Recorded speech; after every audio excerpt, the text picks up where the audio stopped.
কাতলা মাছের নানা রকম রেসিপি আমরা প্রায় বানিয়ে থাকি। তবে শীতের মৌসুমে ফ্রেশ ধনেপাতা দিয়ে কাতলা মাছের রেসিপি কিন্তু দুর্দান্ত লাগে। তবে বছরের যে কোনো সময় এই রেসিপিটি বানানো যায়, কিন্তু শীতের ধনেপাতা আলাদা একটা স্বাদ ও গন্ধ থাকে, যা দিয়ে তৈরি করলে ধনিয়া কাতলার টেস্ট অনেকটাই বেড়ে যায়। আমি কিভাবে ধনিয়া কাতলা বানাই তা আজ আপনাদের সাথে শেয়ার করব। নমস্কার বন্ধুরা, কিচেন টেকনিকে আপনাদের সবাইকে স্বাগত। আমি মধুমিতা। আজ নিয়ে এসেছি একটা দারুণ স্বাদের রেসিপি। চলুন দেখে নেওয়া যাক। ধনিয়া কাতলার জন্য আমি এখানে 5 পিস কাতলা মাছ নিয়েছি। কাতলা মাছটা মোটামুটি 2 কেজি ওয়েটের ছিল। তবে কাতলা মাছ একটু বড় সাইজের হলে টেস্ট একটু ভালো আসে। কাতলা মাছটা খুব ভালো করে ধুয়ে জল ঝরিয়ে নেবেন। কাতলা মাছ ছাড়াও এটা আপনারা রুই মাছ দিয়েও করতে পারেন, তাতেও স্বাদ খুব সুন্দর আসে। এরপর এটাকে আমি একটু ম্যারিনেট করে নেব। দেব স্বাদ অনুযায়ী নুন, আমি এখানে 1 চা চামচ নুন ব্যবহার করেছি। আর দিয়ে দেব খুবই সামান্য হলুদ গুঁড়ো, দেব সামান্য একটু লাল লঙ্কার গুঁড়ো, সঙ্গে দিয়ে দেব 2 চা চামচ সাদা তেল। দিয়ে খুব ভালো করে আমি এটাকে মাখিয়ে নেব। তবে সাদা তেলের পরিবর্তে আপনারা সর্ষের তেল দিয়েও করতে পারেন। ম্যারিনেট করবার সময় তেল দিয়ে মশলাগুলো মাখালে খুব সুন্দরভাবে মাছের গায়ে লেগে যায়। এরপরে মাছটা মাখানো হয়ে গেলে 10 মিনিট মতো এইভাবে রেস্টে রেখে দেবেন, যাতে মশলাগুলো মাছের মধ্যে খুব ভালোভাবে ঢুকে যায়। দেখুন মাছের মধ্যে মশলা মাখানো হয়ে গিয়েছে, এটাকে এবার আমি সরিয়ে রাখবো। এরপরে বাকি উপকরণগুলো দেখে নেব। দেখুন নিয়েছি একটা মিডিয়াম সাইজের টমেটো, আর নিয়েছি একটা মিডিয়াম সাইজের পেঁয়াজ। টমেটো আর পেঁয়াজটাকে খুব ভালোভাবে ছোট ছোট করে কুচিয়ে নেব। যেহেতু টমেটোটা আমি পেস্ট করব, তাই টমেটোটা আমি খুব বেশি ছোট করে কাটবো না। এটাকে আমি একটু রাফলি কেটে নেব। দেখুন টমেটো আমার কাটা হয়ে গিয়েছে। এরপর আমি কেটে নেব পেঁয়াজটা। তবে পেঁয়াজটাকে আমি খুবই পাতলা পাতলা করে কাটবো, যেহেতু এটা ভাজা হবে। বেশি মোটা করে পেঁয়াজটা কাটলে পেঁয়াজটা ভাজতেও সময় লাগবে। দেখুন পেঁয়াজ আমার কাটা হয়ে গিয়েছে। এরপরে নিয়েছি স্বাদ অনুযায়ী ঝাল, আমি এখানে 4টে লঙ্কা ব্যবহার করেছি, আপনারা নিজেদের টেস্ট অনুযায়ী দেবেন। আর নিয়েছি 100 গ্রাম ধনেপাতা, যেহেতু এটা ধনিয়া কাতলা তাই ধনেপাতার পরিমাণটা একটু বেশি লাগবে। পেঁয়াজটা ছাড়া বাকি সব উপকরণ খুব ভালো করে এটাকে পেস্ট করে নেব। তার জন্য দেখুন একটা মিক্সিং জার নিয়েছি, তার মধ্যে আমি একে একে টমেটো গুলো দিয়ে দেব। দিয়ে দেব কাঁচা লঙ্কা, আর দিয়ে দেব রসুন বাটা। এখানে 6-7টা রসুন আমি বেটে নিয়ে তারপরে দিয়েছি, আপনারা চাইলে বাটার পরিবর্তে রসুনের কোয়াও দিতে পারেন। আর সব শেষে দিয়ে দেব ধনেপাতা। দিয়ে এটাকে খুব ভালো করে একটা স্মুথ পেস্ট তৈরি করে নেবেন। তবে এখানে জলের প্রয়োজন নেই, যেহেতু এর মধ্যে টমেটো রয়েছে। তবে আপনাদের যদি প্রয়োজন হয় অল্প করে একটু জল দিয়ে দিতে পারেন। দেখুন ধনেপাতা, টমেটো, কাঁচা লঙ্কার পেস্ট আমার সুন্দরভাবে তৈরি করে নিয়েছি। দেখুন কতটা স্মুথ হয়েছে। ঠিক এইরকম একটা স্মুথ পেস্ট তৈরি করে নেবেন। এরপর ম্যারিনেট করা মাছগুলোকে ভেজে নেব। তার জন্য একটা কড়াই নিয়েছি, কড়াইতে আমি দিয়ে দেব 4 থেকে 5 টেবিল চামচ সর্ষের তেল। তেলটাকে হাই ফ্লেমে ভালো করে গরম করে নেবেন। গরম হয়ে গেলে এরপরে একে একে মাছগুলোকে দিয়ে ভেজে নেবেন। মাছগুলো খুব বেশি লাল করে কিংবা খুব বেশি হালকা করে ভাজবেন না, মিডিয়াম করে ভেজে নেবেন। দেখুন আমি যেভাবে ভাজবো।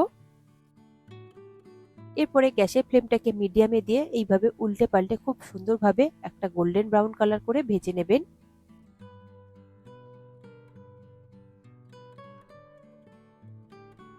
দেখুন মাছগুলো কত সুন্দর কালার চলে এসেছে। ঠিক এই সময় মাছগুলোকে ঝাঁঝরির সাহায্যে তেল থেকে তুলে নিয়ে একটা পাত্রের মধ্যে এটাকে রেখে দেবেন।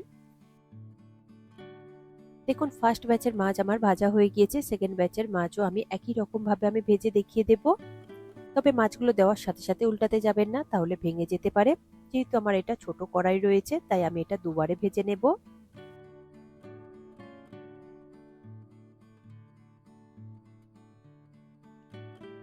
দেখুন সেকেন্ড ব্যাচের মাছগুলো আমার ভাজা হয়ে গিয়েছে। এইগুলোকে আমি তুলে নেব তেল থেকে, নিয়ে একটা পাত্রের মধ্যে রেখে দেব।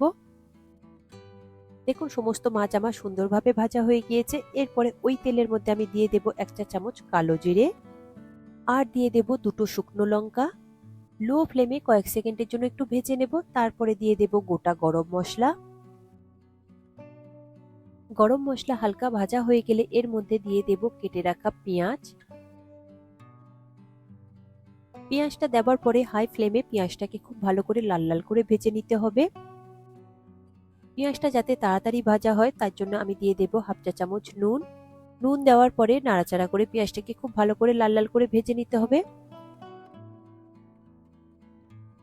দেখুন পেঁয়াজটা আমার কত সুন্দরভাবে লাল লাল করে ভাজা হয়ে গিয়েছে। এরপর এর মধ্যে দিয়ে দেবেন পেস্ট করে রাখা ধনেপাতা কাঁচা লঙ্কা। ধনেপাতা কাঁচা লঙ্কার পেস্ট দেওয়ার পরে মিডিয়াম ফ্লেমে দেবেন গ্যাসের ফ্লেমটাকে। দেওয়ার পরে খুব ভালো করে একটু মিশিয়ে নেবেন। দেখবেন এর কালারটা চেঞ্জ হতে থাকবে আর মশলা থেকে খুব সুন্দরভাবে তেল ছাড়তে শুরু করে দেবে। আর ধনেপাতা কাঁচা লঙ্কা আর রসুনের কাঁচা গন্ধটাও যতক্ষণ না যাবে ঠিক ততক্ষণ আপনারা কষিয়ে নেবেন। আমি এটাকে লো ফ্লেম করে দিয়েছি। তারপরে দেওয়ার পরে এটাকে আমি 3 থেকে 4 মিনিট মতো খুব ভালো করে কষিয়ে নিয়েছি। দেখুন মশলা কষানো হয়ে গিয়েছে, তেলও রিলিজ করে দিয়েছে। এর মধ্যে দিয়ে দেব সামান্য একটু হলুদ গুঁড়ো, আর দেব হাফ চা চামচ জিরে গুঁড়ো, দেব 1 চা চামচ ধনে গুঁড়ো, আর দেব সামান্য একটু গোলমরিচ গুঁড়ো। এরপর সমস্ত উপকরণ লো ফ্লেমে খুব ভালো করে কষিয়ে নেব।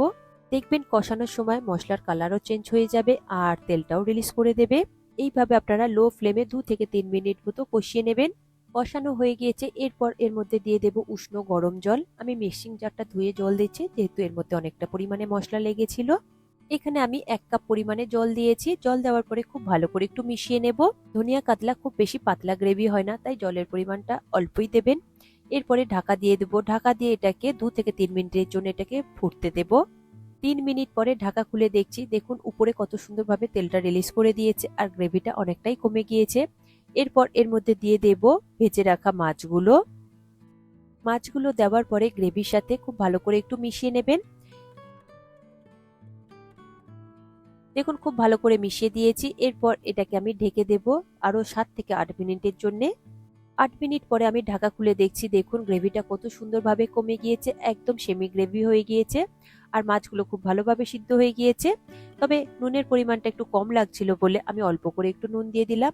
আপনারা নিজেদের স্বাদ অনুযায়ী নুন আর ঝালটা দিয়ে দেবেন। এরপর স্বাদের ব্যালেন্সের জন্য দিয়ে দেব 1 চা চামচ চিনি। চিনি দেওয়ার পরে হালকা হাতে একটু মিশিয়ে নেবেন। তারপরে উপর থেকে আমি দিয়ে দেব 2 চা চামচ সর্ষের তেল। সর্ষের তেলটা দিলে খুব সুন্দর একটা ফ্লেভার আসে। এরপরে গ্যাসের ফ্লেমটাকে আপনারা বন্ধ করে দেবেন। তারপর এটাকে ঢেকে 5 মিনিটের জন্য স্ট্যান্ডিং টাইমে রেখে দেবেন। তারপর গরম গরম ভাতের সাথে এটাকে পরিবেশন করবেন। এটা অসম্ভব সুন্দর খেতে হয়েছে আর টেস্ট তো অসাধারণ এসেছে। আপনারা একবার হলেও বানিয়ে দেখবেন, তবেই এর স্বাদ কিন্তু বুঝতে পারবেন। এখন বাজারে খুব সুন্দর ফ্রেশ ধনেপাতা পাওয়া যায় আর সেই ফ্রেশ ধনেপাতা দিয়ে আপনারা রুই মাছ কিংবা কাতলা মাছ দিয়ে এই রকম ভাবে ধনিয়া কাতলা কিংবা ধনিয়া রুই বানাতে পারেন। এর টেস্ট কিন্তু দুর্দান্ত আসে। তবে এটা কিন্তু খুব কম সময় ঝটফট তৈরি হয়ে যায়। ঘরে থাকা উপকরণ দিয়ে এটা আপনারা দুপুরের লাঞ্চে কিংবা রাতের ডিনারে খুব সহজে বানিয়ে নিতে পারেন। এই রেসিপিটি আপনাদের কেমন লাগলো কমেন্টে অবশ্যই জানাবেন। আর যদি ভালো লেগে থাকে তাহলে লাইক শেয়ার করবার অনুরোধ রইল। সাথে এই রকম সব নিত্য নতুন রেসিপি পাওয়ার জন্য কিচেন টেকনিককে সাবস্ক্রাইব করে রাখবেন। আজ তাহলে এই পর্যন্ত, আবারও দেখা হবে অন্য কোনো রেসিপির সাথে। সবাই ভালো থাকবেন, সুস্থ থাকবেন আর ভিডিওটি পুরো দেখার জন্য অসংখ্য ধন্যবাদ।